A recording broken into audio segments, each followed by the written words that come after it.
Hi, this is Yuan. Have you ever wondered why hot air balloon floats? And if you ever read instructions on a bottle of deodorant, you might have read the warning signs indicating that the bottle to be kept away from the sunlight and high temperature. Have you ever wondered when you open a chilled soda can, you hardly see any bubbles?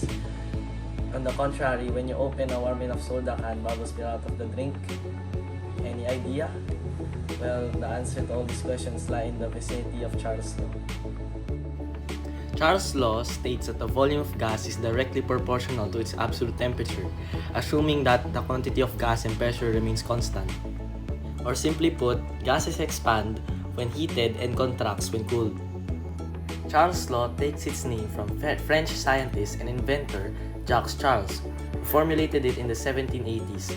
The law was also known as the law of volumes. To further understand this, come join me as I do the balloon experiment.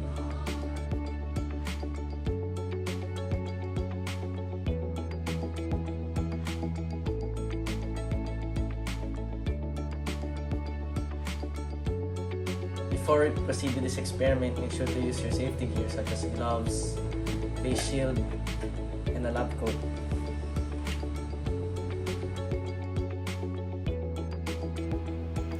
The first step is to blow or pump air into the balloon and tie it. Then measure the circumference of the balloon. The circumference is 9 inches before it is heated.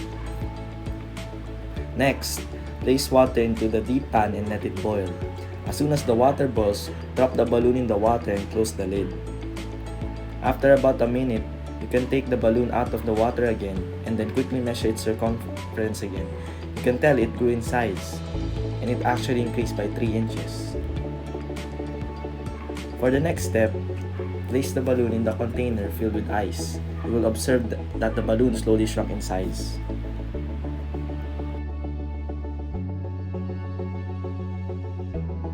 In this experiment, I have changed the temperature between hot and cold when I place the balloon in boiling water and chilled container, respectively.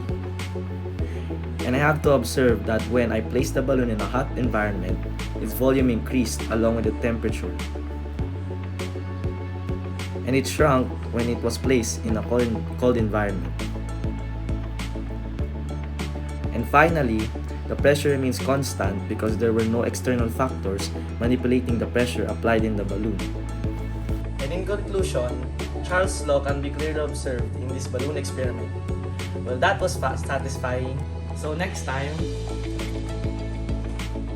if you want less bubble spill when you open a soda can, keep it chilled first.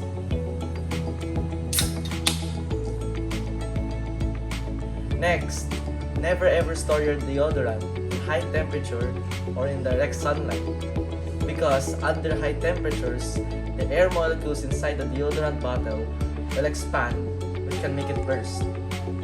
And lastly, hot air balloon floats because when a gas is heated, it expands. As the expansion of the gas takes place, it becomes less dense and the balloon is lifted in the air.